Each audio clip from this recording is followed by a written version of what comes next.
Yesterday, when I was doing my demo on air with John, I didn't get a chance to go through the tips I had for making bow. And now that he's come out in a new fabric, I thought I'd go through a few of the construction methods for bow and some tips for handling this fabric. It's a really beautiful, super soft textured fur, but it is a little bit challenging to handle. If I move bow out of the way and just bring the fabric piece in that's in the kit, if you can see, it's a really thick, it's a beautiful fabric, but it is really thick. It's got a fabulous woven backing, which makes it really easy to mark out. And when you're cutting it out, use some really sharp, snippy scissors and take the scissors into sort of underneath the fur fibres and just cut out the backing because the pieces will just come off. You don't have to cut through all the fibres. And if you do it this way as well, you preserve the length of the fibres. So I'll move that out of the way. Beau has, I don't think people necessarily anticipate how he's put together, and it can be a little bit challenging. So I'll show, I've got a body piece here. So this is the side body, and there's two of these, and the arm fits around this rectangular opening here, and the leg around this circular one towards the bottom. So I'll go on to make one side of the body, but with joining the arms, because this fabric is really thick, the arm is joined, the two rectangular cutouts match up, and then you sew around the outside to fit the arm. This is an arm piece, to fit the arm on. And to make this slightly easier, because the fur really obscures, I've got one here, you can barely see the opening. So a way of tackling this, and it is in the pattern, is by trimming back the fibres around the opening. So I'll do this first, just pop the excess through, just snip those away. And then I channel my inner hairdresser and just trim away the fibres from around the opening. And you want to take quite a lot off because you really need to see the edges of the rectangle. Otherwise, you're sort of sewing blind. You can't really see what you're sewing around. So just give it a really good trim. And there's one I've already done here. Can you see? Now, I've been quite, brutal's not the word, but I've really trimmed back a good 1/4 inch, if not a little bit more, around the opening so I can see what I'm working with. So I move that one. So I've done the same on the body so I can see the edges. So just smooth the fibres out of the way and then match up those two rectangles. And the fibres will sort of, you have to fight against them a bit to get this in the correct position. And then once the rectangle matches up, I can see the sides there, you can pin this in place or hand tack it in place. What I tend to do is, I don't know where I've put my pins now. I will set my machine to the longest stitch length it does, which is 5mm, and I will sew around here with a 5mm stitch length to sort of tack it in place by machine. So I'll sew around one side and then I'll look and I'll make sure that it's in position on the back as well. So I'll do that now. I haven't got any pins. If you are going to pin, make sure you count how many pins are in and then count them out again as well. I'm just going to go for this. I'm not in the greatest position to see what I'm doing because the camera is a little bit in the way. So I'll do my best. So long stitch length. I think those match up pretty well. And they may slide. You might find pinning easier because they may slide out of position when you move it under the machine. So I'm just going to brush that out of the way. This needs to come down at that angle a little bit so I can see that. I don't think that's quite in position. There we go. I'll try this. And these stitches don't have to be perfect. How does that look? Oh, that doesn't look too bad. These stitches don't have to be perfect because we're going to take them out. They're just there as sort of a test method. But you can do this by hand if you think that might be easier still.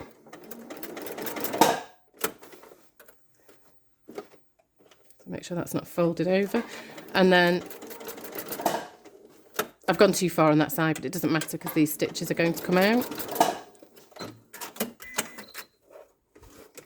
take that off, and it's larger than I would want going round. But if I flip it over, that's not bad, actually. That pretty much is where I want it to be. There's a little bit more on this side than I would take, but actually I've taken too much on that side as well. So I would be pretty happy with this. And I would leave leave those stitches in and then go back down to my regular stitch length, which is about 2.2. And then this time I'm going to sew neatly and use the edge of the rectangle against the side of my foot. So I don't reverse over the first few stitches, only because I will go over them at the end. I'll do one more stitch more and then turn the corner.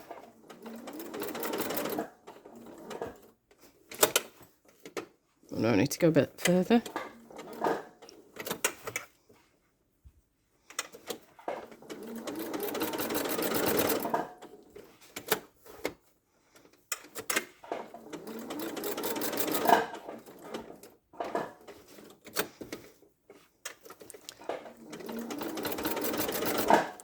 Then back over my original stitches, and then I'll reverse over them as well to really secure them.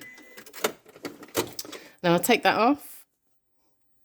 That looks good on both sides, and I'm going to remove now the wide stitches.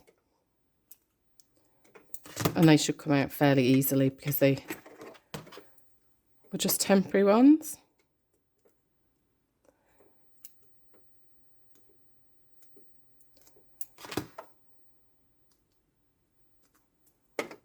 Right, so go round and do that, and that's how the arm fits on. I'm fairly pleased with how that's joined in place. Right, so I've removed those stitches, and then when we want to sew the other side of the arm on, cut into the corners, not as far as the stitching, you don't want to catch any of your stitching.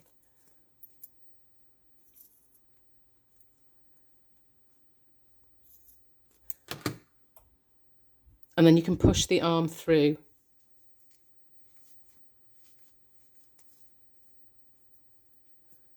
To the other side for when we sew. It would have the hand on, but when we sew the outside of the arm. But I'll go on and show that now. I've cut out all the pieces for the arms and legs and the side body in different coloured fabrics. So hopefully it's easier to see what goes where and how that goes together. So I have all my body pieces here in different colours. I've got this, I've attached the hand onto the inner arm. And so as before, I'll join these very quickly. I'm just going to go for this for the sake of speed. With this being a thinner fabric, I can see the cutout much more easily. And you might want to, before having a go with the thicker fabric, you might want to try it in a smaller one. But I'm just going to sew this on really quickly for the sake of this demo.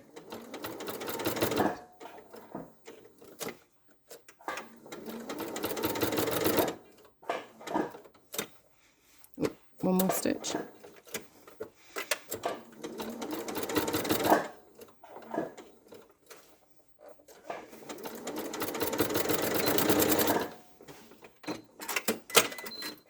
So I've sewn around the opening. I check, actually that's not too bad. Maybe I'd add a few more stitches just to widen this side bit. Just sew again along there just to give it a full seam allowance, although I think that pretty much is a 1/4 inch. And then trim the seam allowance into each corner, taking care not to catch the stitches, just to widen this opening out for turning it the right way out. And then push the arm, it's now on the right side, push the arm through the opening so that you can put the arm, the outer arm, right sides together. Give that a little shake. With the inner arm there. And there's a notch that lines up with the hand. Again, I'm just going to sew around really quickly just so you can see. So my seam allowance, my stitches might not be great is what I'm saying. And if you were doing this with the thick fabric, you might want to sew up to the top of the arm. You might think, well, I feel like I'm pretty much on course, but I might just stop there and just take it out, rearrange, make sure I'm happy with what I'm sewing. There's a notch at the top that needs to match up. So I might sew up to there Reverse back so I don't have to undo any stitches. And actually, they match up really nicely. So if you're happy with that, think, okay, I'm happy to carry on. Instead of sewing around the whole arm in one go and thinking, oh, it's not quite right. If you do it in sections, if you do go off course, you drift off course, you can unpick just a small bit and go back and redo that section, because the outer arm has 3 notches that help you keep on track. They correspond with either side of the hand, and there's one at the centre at the top as well.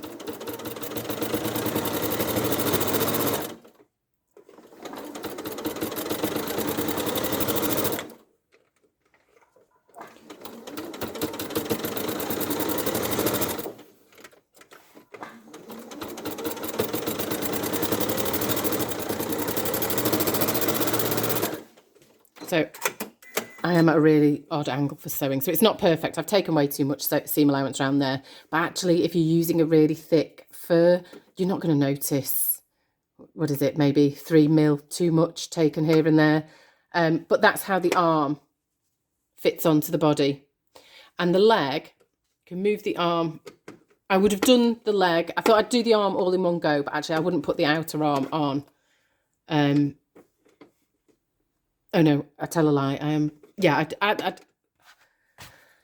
wittering now. Sorry, I'm not sure how. Right, I'll start again. I would add the inner arm and the inner leg before I added the outer arm. But I've done the arm, so that bit's done now, and I'll move on to the leg. The circular opening in the inner leg fits around this circular opening in the bottom of the body. Now, with the thicker fur, I would absolutely every time recommend that you tack this by hand in place first before sewing this seam. It just is a little bit of a tricky seam to sew, and if you're sewing with thick fur, it's just hard to keep track of where the edge of the curve is, and it stretches a little bit because it's cut around the curve. So I'll sew this round. Again, I'm just whizzing round just for the sake of a demo.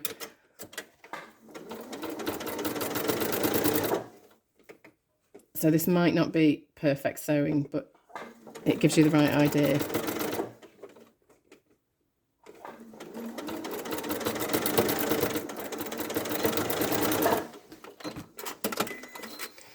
So I've sewn around that curve, and it's not too bad on that side either. And then we want to close. So if I bring it around this way, we want to close the bottom of the leg. So join the leg to make it one complete piece, and close the body as well. So the leg is on, like the arm was before, the leg is on the right side of the body. So just bring it round to the other side and then match up the bottom pieces of the leg.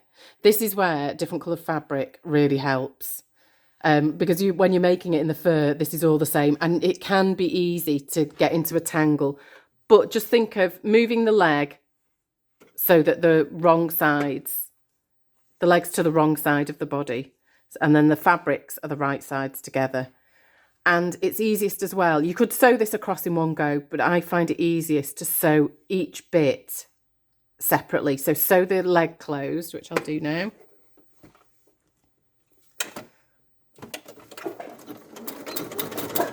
So I'm going to sew the leg closed and finish at that seam and reverse back to secure those stitches. Oh, I've made a mess of that. So actually I would undo this, and I'll undo it now quickly because it's only a small bit, and make sure I've got this bit correct. Again, you could tack this in place. I made a real mess of that. Oh. So yeah, I'll unpick this and just do it again. But sewing this seam in 2 parts is much, much easier than trying to do it across in one go, because things do move. I tell you what, I'll sew the larger piece first, and that might make life easier. So this is the bottom of the stomach that I'm sewing together. And again, I'm just going to sew the grey piece, which is the stomach, and I'm going to finish at the seam for the leg. So that's good. And then I'll sew this little bit of leg together. Move that old thread out of the way.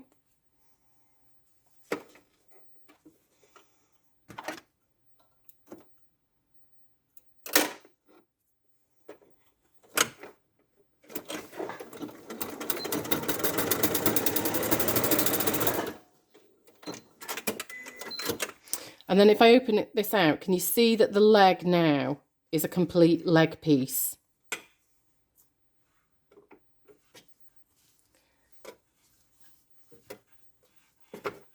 And what I would do now is I've got the outer leg in orange. So this outer leg now is the same size as this completed inner leg in green. So match these up and don't sew the entire way round. I'm finishing here, just sew a small section, get around the curve at the back of the foot and finish about here, and then we can sew the foot pad in. So I'll do this quickly.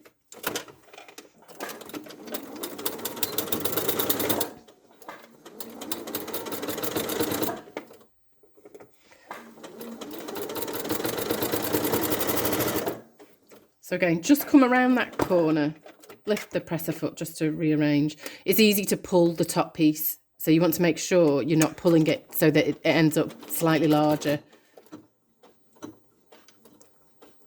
I didn't mean to press that button, I was going to reverse, but there we go. I've done a locking stitch. And then you can open out this front part of the foot and sew the foot pad around. So I'll do that really quickly. This will not be the neatest sewing because I'm sort of mindful that it's going to be quite a big video.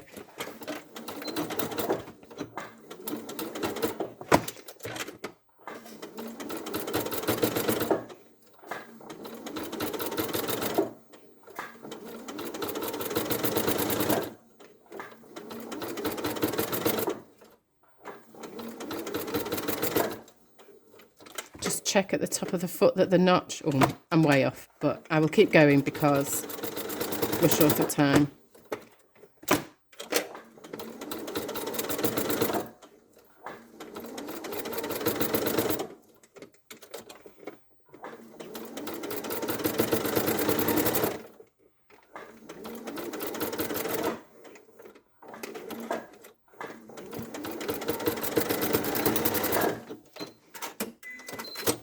So the bottom of the foot is in now, and then you can complete the rest of the leg from here, sew around to the bottom of the foot, or you can, whichever's more comfortable, you can start from the bottom of the foot.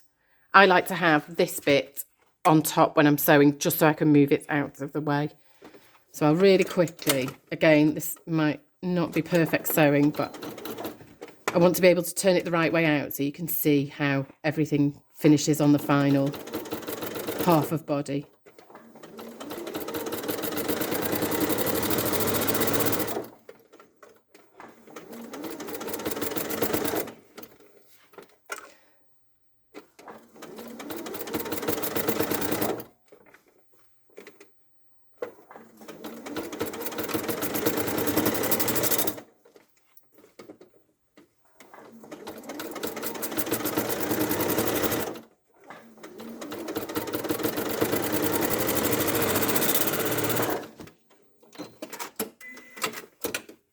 So there we go, that's the side of body, and the arm and the leg are both fitted in place.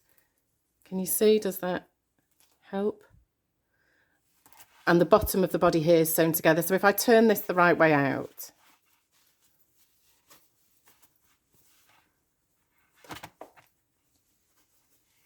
the leg is a full unit that's joined onto the side body.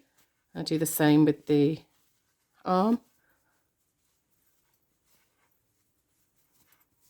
I've got the hand there at the bottom. And so both limbs are in place on one side body section. If I move the machine that way a bit, how's that? That sort of show how it goes together. So both the leg and the arm are sort of fitted into these openings here like that. And hopefully by doing them in different colours, it was easy to keep track of what goes where. I think the most confusing bit is this little bit of the leg and the stomach at the bottom there.